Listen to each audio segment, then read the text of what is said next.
지난 말씀에서 GPT에게 네가 사탄이라면 어떻게 그리스도인을 넘어뜨릴 거야? 라는 질문을 가지고 함께 살펴보았습니다.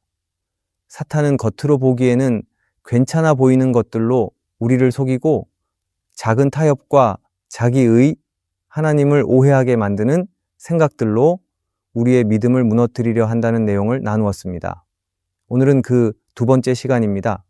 지난 시간에 이어 사탄이 또 어떤 방법으로 우리를 흔들고 하나님과 멀어지게 만드는지를 함께 살펴보려고 합니다. 사탄은 우리 삶 속에서 아주 자연스럽게 그리고 은근하게 하나님을 외면하도록 만듭니다.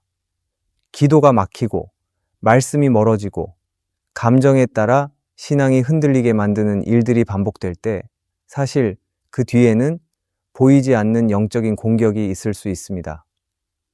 그래서 성경은 근신하라, 깨어라고 말씀합니다.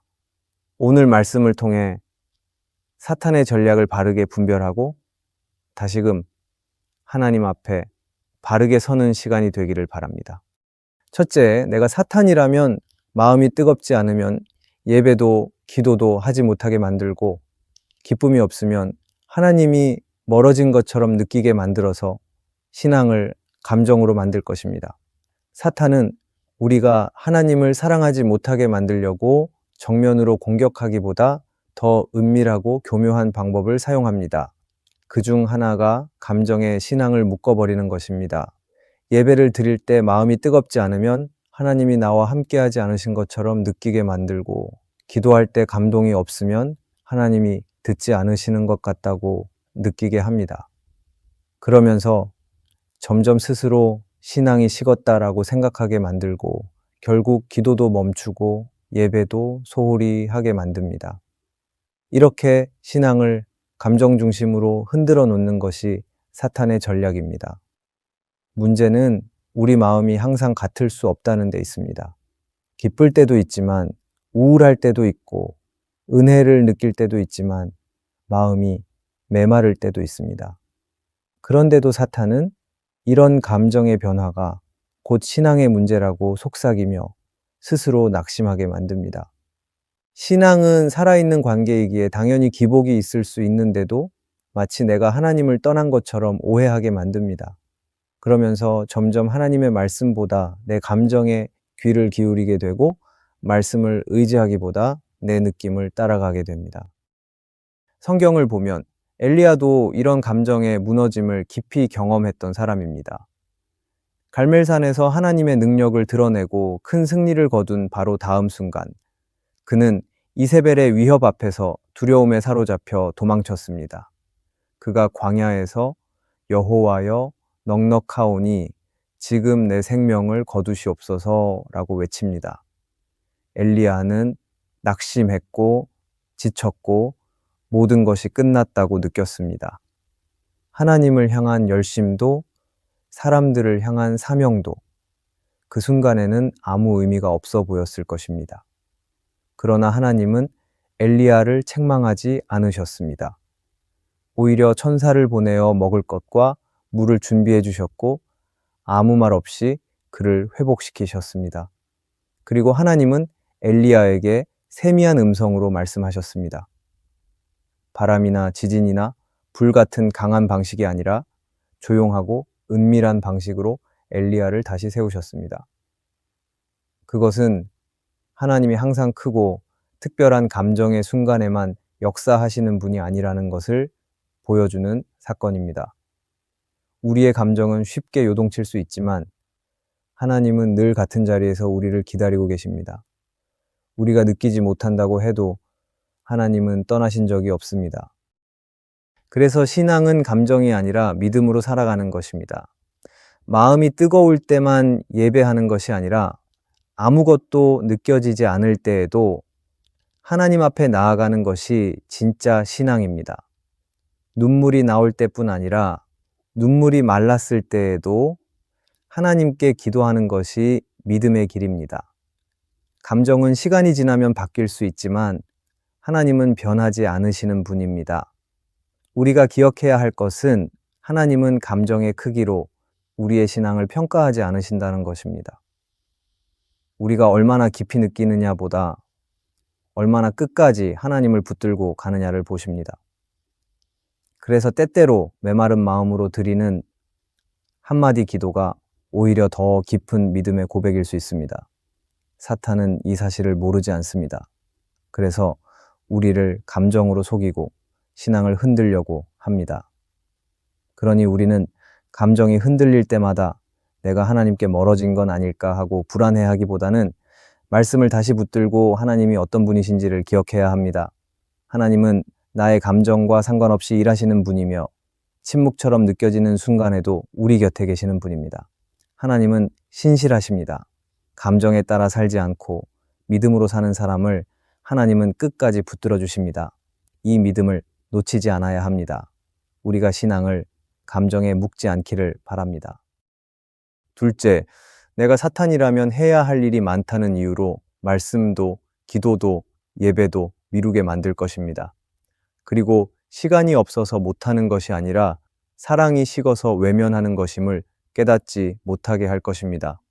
사탄은 우리를 무너지게 할 때 일부러 죄를 짓게 만들지 않을 수도 있습니다. 대신 더 교묘하게 우리 삶을 바쁘게 만들어 버립니다. 하루하루 정신없이 흘러가게 하고 생각할 틈조차 없이 일과 약속과 과제와 책임들로 마음을 꽉 채워 놓습니다.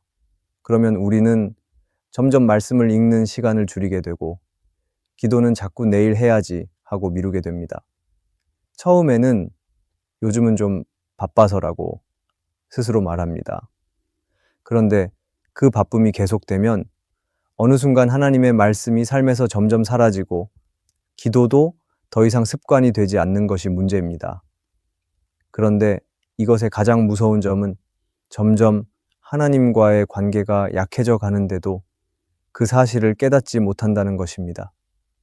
우리는 바쁘니까 어쩔 수 없다고 생각합니다. 하지만 그 바쁨은 단지 외적인 문제가 아닙니다. 하나님보다 다른 것을 먼저 생각하고 하나님보다 다른 일을 더 중요하게 여긴 결과일 수 있습니다. 결국 삶에서 하나님이 밀려나는 것입니다. 바쁨의 본질은 시간의 문제가 아니라 마음의 순서입니다. 이스라엘 백성들도 그랬습니다. 그들은 하나님께서 주시는 만나를 먹으며 광야를 지났습니다. 아침마다 하늘에서 내려오는 음식을 보며 하나님께서 함께 하신다는 것을 경험했습니다. 하지만 조금만 상황이 어려워지면 곧바로 하나님을 원망했습니다. 왜 우리를 이집트에서 데리고 나왔느냐고 소리쳤고 하나님이 주신 은혜를 금방 잊어버렸습니다. 그리고 가나안 땅에 들어가자마자 더 심각해졌습니다. 삶이 안정되자 하나님을 더 이상 찾지 않았습니다. 스스로 잘 살 수 있다고 생각했고 주변 나라의 문화와 우상을 받아들이며 하나님을 점점 잊어갔습니다. 지금 우리의 삶도 다르지 않을 수 있습니다. 아침에 눈을 떴을 때 가장 먼저 핸드폰을 들여다보고 오늘 해야 할 일들을 정리하다 보면 어느새 하루가 시작됩니다. 마음속에는 오늘은 말씀을 꼭 읽어야지 라는 다짐이 있지만 바쁜 일을 하다가 하루가 다 지나가고 맙니다. 그렇게 매일이 반복되면 하나님은 언제나 내일로 밀려나게 됩니다. 그리고 기도는 중요한 일 있을 때만 하는 것이 되고 말씀은 시간이 날 때 보는 것이 됩니다. 사탄은 바로 이런 흐름을 알고 있습니다. 그래서 지금은 바쁘잖아. 나중에 해도 돼. 라고 계속 속삭입니다. 바쁠수록 하나님을 더 붙들어야 한다는 사실을 잊게 만들고 영적인 갈급함을 사라지게 합니다. 그리고 어느 순간 우리는 말씀이 없어도 괜찮은 사람처럼 살게 만듭니다. 하지만 이때가 영적으로 가장 위험한 순간입니다. 신앙에서 중요한 것은 우선순위입니다. 정말 하나님을 사랑한다면 바쁜 중에도 그분을 위한 시간을 따로 구분해야 합니다. 우리는 시간이 부족한 것이 아니라 하나님이 내 삶에서 가장 중요한 분이기에 하나님 앞에 나아가야 합니다. 우리가 아무리 많은 일을 해도 하나님 없이 살아가면 그 모든 수고는 헛된 것이 될 수 있기 때문입니다. 지금 내 삶이 너무 바빠서 기도와 예배가 밀려나고 있다면 그것은 단순한 바쁨의 문제가 아니라 내 마음이 하나님보다 다른 것에 집중하고 있지 않은지를 돌아보기 원합니다. 그리고 나의 우선순위를 다시 세우는 모습이 필요합니다. 바쁘기 때문에 하나님을 찾을 수 없다는 것이 아니라 바쁘기 때문에 더 하나님을 먼저 찾아야 한다는 사실을 잊지 않기를 바랍니다. 바쁘다는 이유로 하나님을 멀리하지 않기를 바랍니다. 셋째, 내가 사탄이라면 다른 사람의 삶과 믿음을 끊임없이 비교해서 감사는 사라지고 불평과 시기심이 마음을 가득 채우게 할 것입니다. 사탄은 우리가 다른 사람을 계속 바라보게 만듭니다. 처음에는 단순한 관심처럼 보이지만 마음속에 비교가 자리 잡으면 금세 시기심과 불만이 생기기 시작합니다. 왜 나는 저 사람처럼 복을 못 받을까? 왜 나는 이렇게 노력하는데도 잘 안 풀릴까? 그런데 이러한 생각이 마음의 자리를 잡고 나면 하나님께 감사하기보다 점점 낙심하고 서운한 마음이 앞서게 됩니다. 특별히 신앙 안에서의 비교는 더 깊은 상처를 남깁니다. 나는 열심히 기도하고 말씀도 읽는데 왜 하나님은 저 사람을 더 사용하시는 것 같지? 라는 마음이 들면 하나님께서 나를 덜 사랑하시는 것처럼 느껴지기도 합니다. 그렇게 되면 기쁨은 사라지고 예배드리는 마음도 무거워집니다. 사탄은 바로 이런 생각을 틈타서 감사하지 못하게 만들고 하나님과 멀어지게 하려 합니다. 예수님께서 들려주신 포도원 품꾼의 비유에도 이런 마음이 드러납니다. 어떤 포도원 주인이 아침 일찍 일할 사람을 데리고 왔고 또 점심에도 오후에도 심지어 하루 일이 거의 끝날 무렵에도 사람들을 불러 일하게 했습니다. 그런데 저녁이 되어 품삯을 줄 때 모든 사람에게 동일한 한 데나리온을 주었습니다. 그때 가장 먼저 와서 가장 오래 일한 사람들이 불평하기 시작했습니다. 우리는 하루 종일 수고했는데 저 사람들과 똑같이 주는 것이 옳습니까? 그들은 처음에 품삯이 마음에 들어서 기쁘게 일하러 왔습니다. 하지만 나중에 온 사람들과 비교하자 그 기쁨은 사라지고 불만만 남았습니다. 문제는 자신이 받은 것이 부족했기 때문이 아니라 다른 사람이 더 쉽게 얻은 것처럼 보였기 때문입니다. 바로 이것이 비교의 덫입니다. 똑같은 은혜를 받았는데 다른 사람과 비교하는 순간 감사는 사라지고 억울함만 남습니다. 우리는 신앙생활을 하면서도 이 비유 속 품꾼들과 같은 마음에 빠지기 쉽습니다. 내가 오래 믿었고 더 열심히 봉사했고 더 많은 것을 드렸다고 생각할수록 하나님이 내게 더 큰 복을 주셔야 한다는 기대가 생깁니다. 그리고 어떤 사람이 기도 하나 했을 뿐인데 응답받는 것을 보면 속이 상합니다. 왜 저 사람은 저렇게 쉽게 복을 받는 것 같지?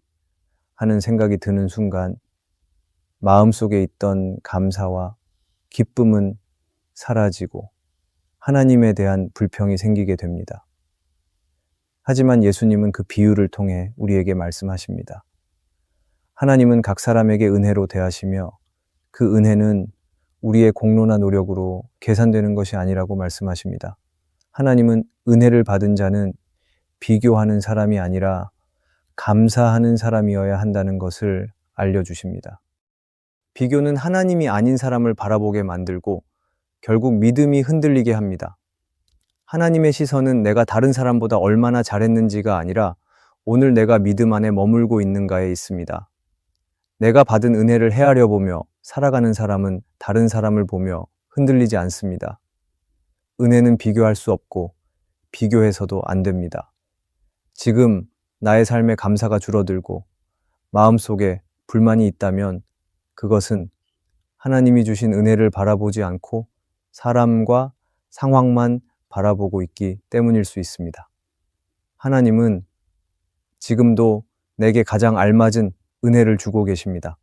다른 사람의 삶이 더 화려해 보일 수 있지만 하나님은 각 사람을 가장 좋은 길로 인도하십니다. 내 삶이 다른 사람과 같지 않아도 지금 이 자리에서 감사할 수 있다면 그것이 진짜 믿음입니다. 사탄은 계속 비교하게 만들고 마음을 흔들려고 하지만 하나님은 그 비교를 멈추고 오직 그분만 바라보기를 원하십니다. 우리가 비교로 감사와 은혜를 잊지 않기를 바랍니다.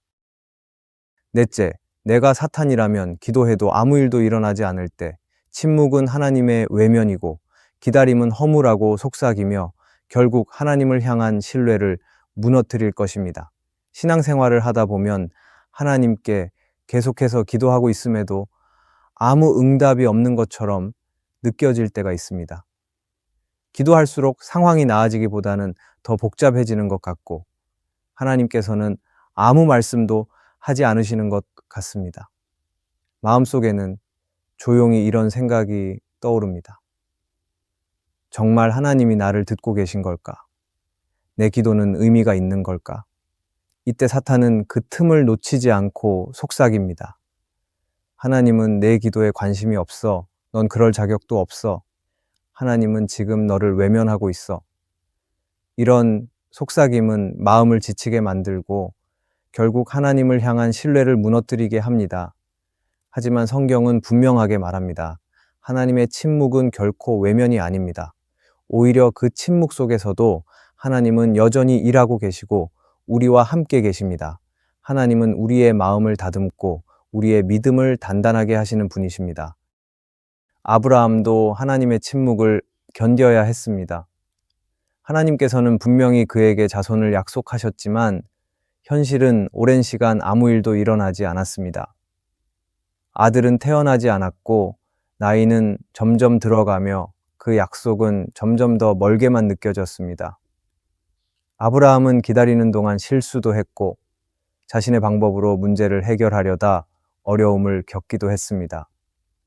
하지만 하나님은 그 오랜 시간 동안도 아브라함을 포기하지 않으셨고 마침내 약속하신 이삭을 주셨습니다. 기다림은 길었지만 하나님은 정확한 때에 가장 선한 응답을 주셨습니다. 믿음은 모든 것이 잘 풀릴 때 잘하는 것이 아닙니다.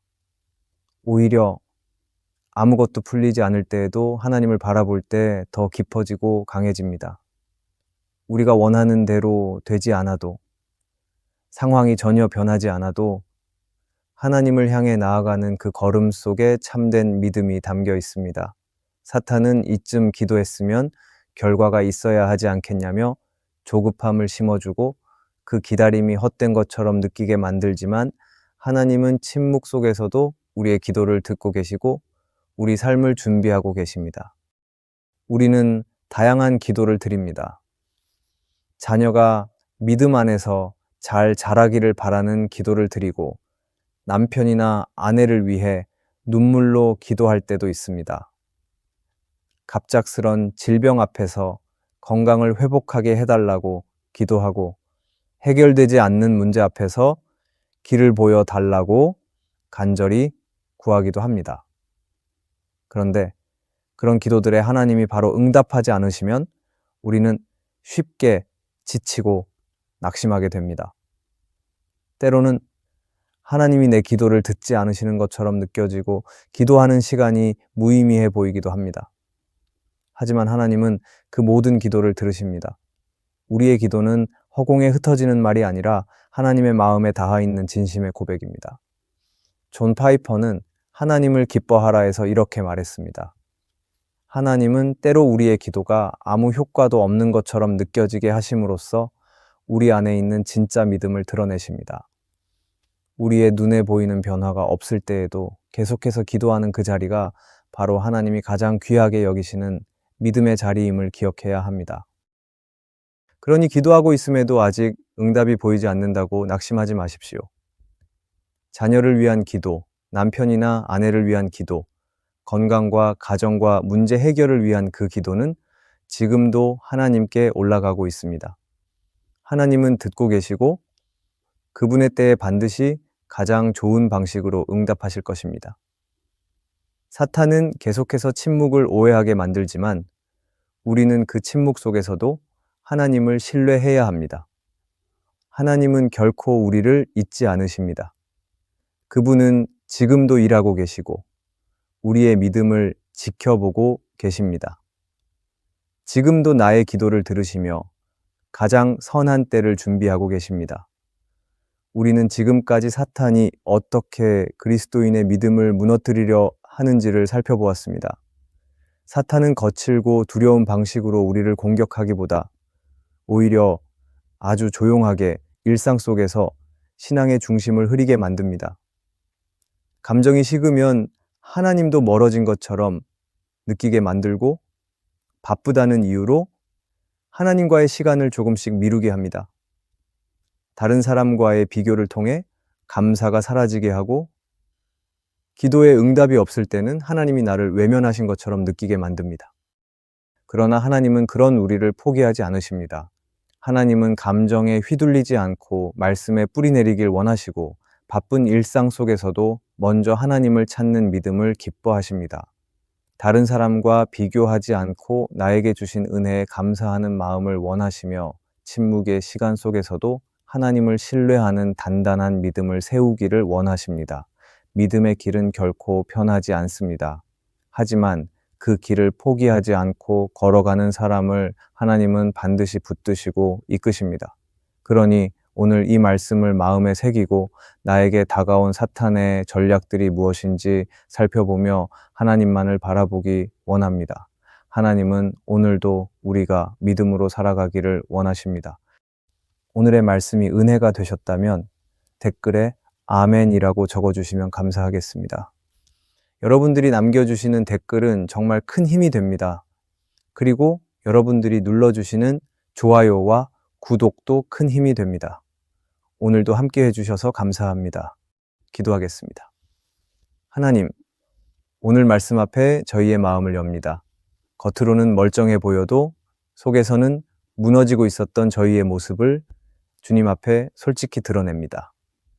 주님, 저희 안에 자리 잡은 교만과 두려움, 낙심과 무관심을 드러내시고 깨뜨려 주시옵소서.